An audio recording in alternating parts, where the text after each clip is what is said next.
grew up with the business around us, and Mom was very involved with the business. Dad had the storytelling, and people loved to follow him and listen to him, and he could get the job done.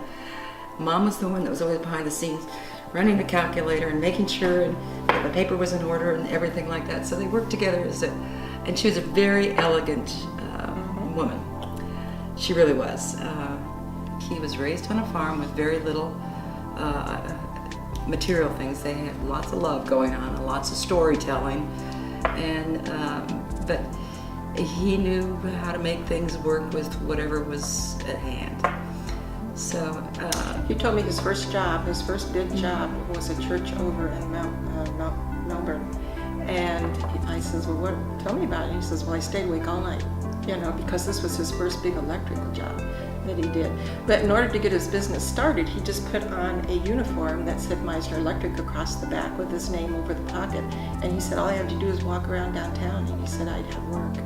He said everybody was needing electrical back in the late 50s or early. Coal rooms, coal furnaces were being converted. And anyway, there's a creek up at the end, and so he started measuring the water flow because he wanted to know if he put a dam in there that there would be enough water in there, enough water to fill it.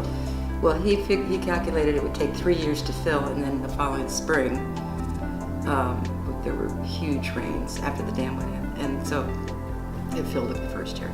But that was the year that they finished Red Rock Dam also, and they were saying 3 years, and it took 1 year. Yeah, it was a wet year. So anyway, he had it all planned out how long it was going to take.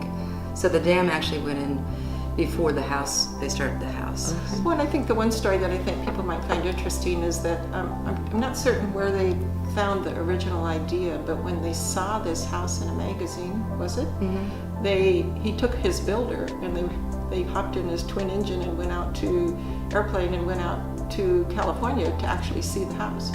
Okay. And the people who were featured in that magazine allowed them to come in and see it. And that's where they got the original idea for the house.